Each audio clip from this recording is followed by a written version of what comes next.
Easy Southern Gourmet. Tonight we're going to do something really simple. We're going to do country style steak. My way. Everyone's got a different way. I'm going to go ahead and start up. Donna hasn't arrived yet. What? I'm here. Here she comes, late as usual. Hi, y'all. I paid her $4 an hour, which is good money. And she's always late. But anyway. You got that good money. But don't tell the IRS or anyone what you know. Y'all, I haven't seen a dime of that money. He says he pays me, but he doesn't. We're going. I've already got some what would you call that? Pre-breaded. Pre-breaded. That's the order. Flour, dredged. Ready to go. Donna's going to go over the ingredients here. Well, what Steve doesn't know is that I've already come in this afternoon while he was working, and I went ahead and combined our spices. Now, for this particular recipe, Steve, can you? What are you doing? Sorry, We're confused. We're bamboozled. microwave TV dinner.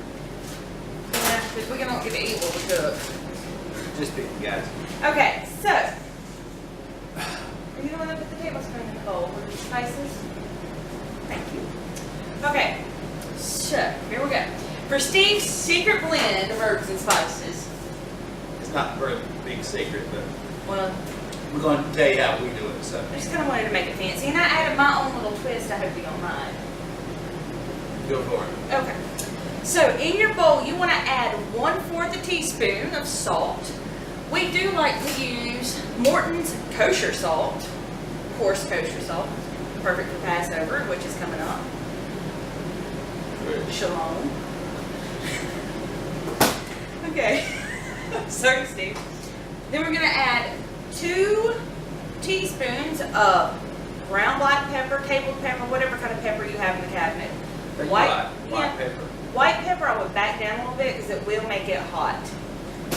Now, for my secret that I've always used in my country style steak is oregano. I love oregano. Or oregano for people around here.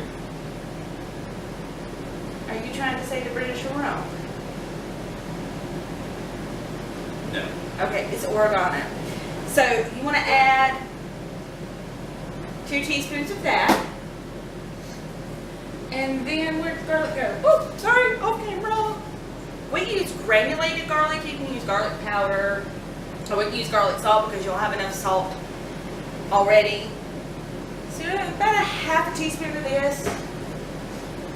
Is there something amusing you? Get on with it. Okay. So in with that, we're going to add in 2 cups of all-purpose flour. These on gloss, baby. And then we're going to take our whisk and we're just going to kind of stir it around, get all those ingredients incorporated in together. It's going to make a great flavor profile for your meat. This is cool. I've watched too many cooking shows. And Chef Ann would love that I talk about flavor profile. So Steve, since he is wearing gloves, we do recommend that anytime you're handling raw beef, I'll move aside, raw beef, raw chicken, fish, anything, that you use some gloves, just because it protects you from cross-contaminating other things if you're going to go touch, like say, whatever Steve's microwaving. We do use these NSF, which food service gloves, latex powder-free, exam vinyl gloves, made by Members Mark, comes in 120, which would be 60 pairs. Available at your Sam's in the 3-pack. Well, let's get on back to the cooking show. We're not trying to promote any individual company. Entity. Well, entity, individual. Well, now, Steve, that brings me to an interesting. But I will tell you this. This meat comes from our local butchers, which is dish or packet, about 3 miles from here. They'll do a great job. And whatever you order, they'll get it prepared for you in advance. And they're very reasonable. And That would be all the company promotion I'm allowed to have. But Dishers is a local. We do. We love Disher's Meat Packing Company. You know, I'm trying to rib and everything there. Excuse me. Bless you. So, Steve, what step are you going to take now? Yeah, we're gonna go over, heat up the pan, and we're gonna fry up with some, what's this called again? Country style steak. Style steak. Okay. All right, come on, guys. Okay, we've got our pan hot with the oil. We are using our little camp stove burners just because in an industrial kitchen that's the quickest way for us to fry up something. And Steve is going ahead and putting these breaded pieces of beef or cube steak into the oil to fry them. Let's see if I can get a better picture, and I have gone to the hand camera.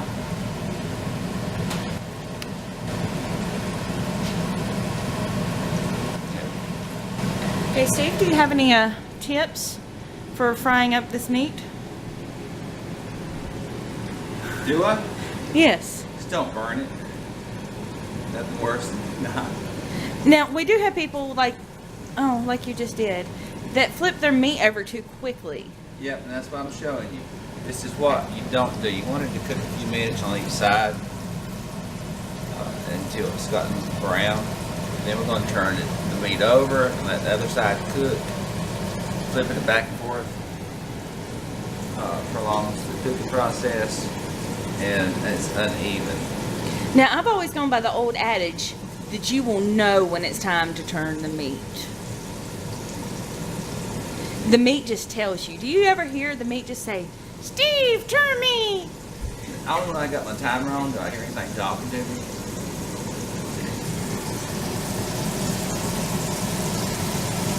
Now, for those novice cooks, I'm going to go ahead and give you a little hint that I've learned throughout life.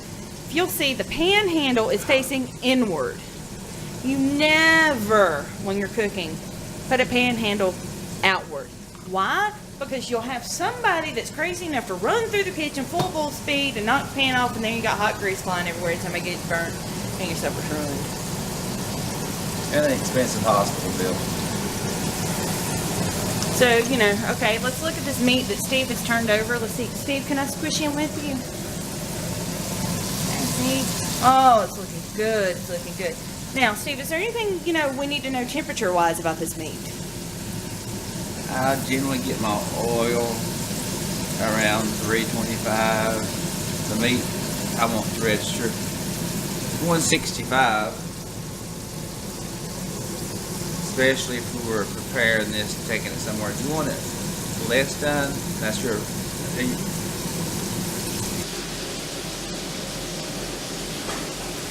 Okay, while Steve finishes up over with the meat doing the frying, I'm going to go ahead and start on our ranch potato dish. So you want to, take some washed red potatoes, and I'm going to just cut this one in half.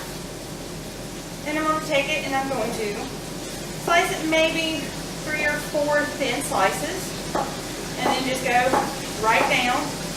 Chef Ann, I'm sorry, do not put your finger on the blade like this. You'll cut it off. We'll try it again.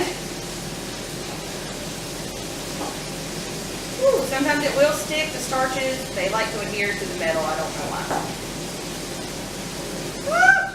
Dude, it's sticking. And then I'm just going to go down like this again. And you can continue, I'd say, for what, a family of 4, maybe 4 or 5 potatoes? Small to medium sized potatoes? 6. You know, if the family likes potatoes. And you just want to take these and you want to go ahead and put them in the water before you start your meat and let them boil until they're good and tender. So with that said, with a little fork. Everybody likes salt, and I just caught my finger on the table. Okay, with that said, I've already got some ready to go. So we're going to go show you how to make ranch potatoes a la Steve. Actually, we call them Chinquapin potatoes. Ooh la la, all fancy. So these potatoes have been drained really well, and they're good and soft. So we're going to grab our ranch dressing. How much ranch dressing would you put in your stew? It's each person's liking. To each person's liking. For that amount there, I'd say about cup. About a cup. That's good. Yep. Donna did well. Steve's gonna shoot me. And with this, we're gonna add the delectable, the awesome, the wonderful bacon crumbles. Who does not love bacon crumbles? Can I get an amen? Amen. God, he's slow tonight. So with the bacon, it's kind of personal preference as well. I like a lot of bacon sometimes. I like a little bacon sometimes. So I'm just going to put in maybe a quarter of a cup of bacon in for my potatoes. And then you just want to get you a stirring implement, and you're just going to kind of stir them up. Make sure they're stirred in, well incorporated. Now this is going to easily become one of your family's favorite dishes for sides. It's one of mine. We have these generally at Christmas and Easter. Folks, never take your spoon and tap it against a glass container. Never.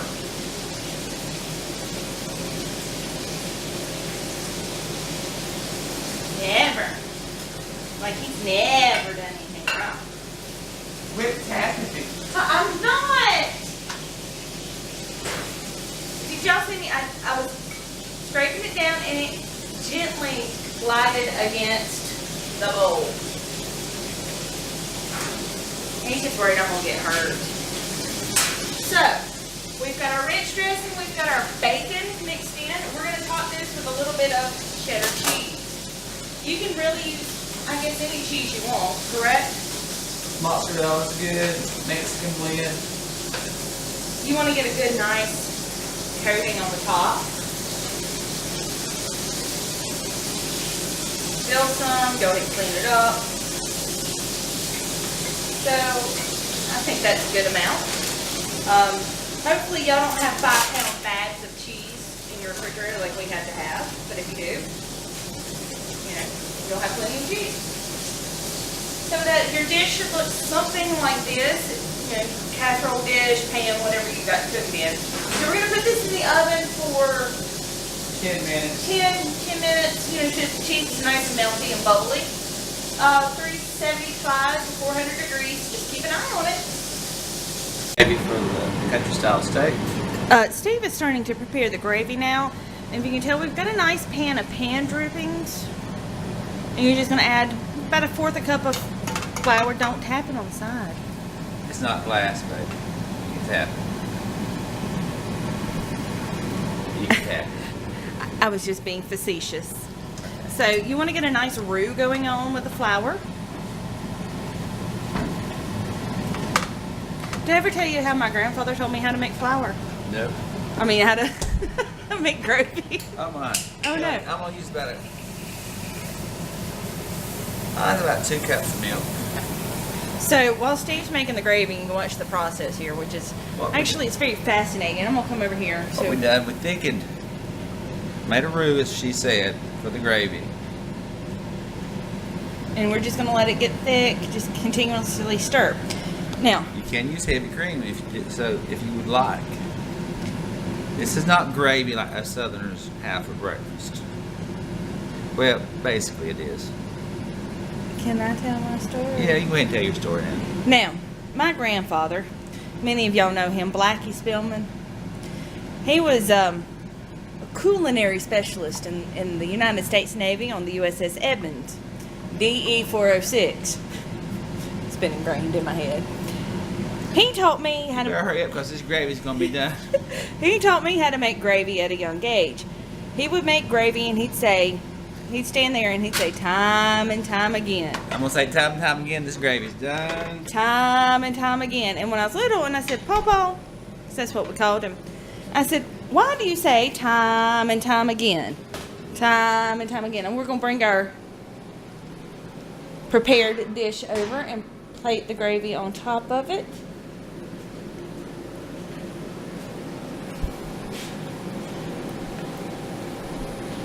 And he said, you know, you say time and time again until somebody tells you shut up, and then you know the gravy's good and done. So, there we have your country style steak, homemade gravy, nice and steamy. This process can also be accomplished within the oven if you wanted to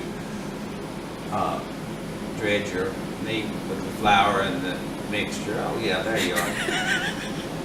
And put it in the oven and bake it. It takes about 30 minutes. You can do 40, 50 pieces that way if you got a crowd coming.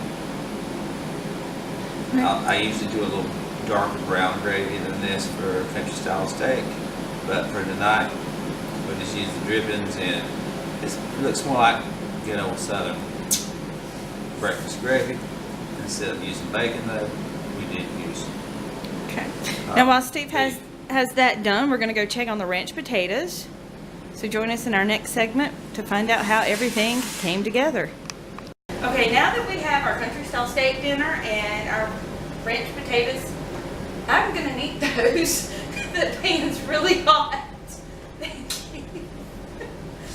Now that they're done, and I'll show you what they look like, I'm not going to touch this dish. They just came out of the oven. You can tell the cheese is nice and melty and it looks good. So we're going to go ahead and plate up and try out our dishes. There you go. Okay. We're going to scoop out the Chinquapin or Chinquapin ranch potatoes. Look how lovely that is. I'm going to slide this over so we don't burn ourselves. And we're going to take one of the country style steaks. This gravy. And I know most of y'all want more gravy than this. And it's fine, you can. We have extra in the pan. Alright. Oh, She likes to taste. he likes to taste too. I do. This may not be as entertaining as last week, but it'll be alright.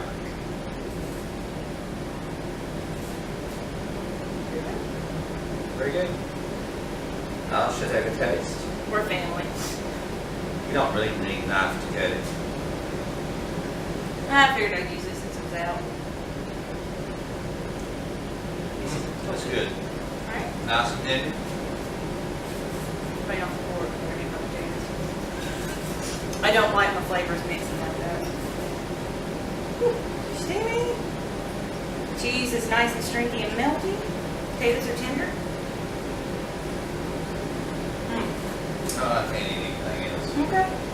Well, we appreciate you watching, and hopefully next week will be a little bit more entertaining and fun-loving. But it's been a long weekend, so if you want our recipes, you didn't get it all down, just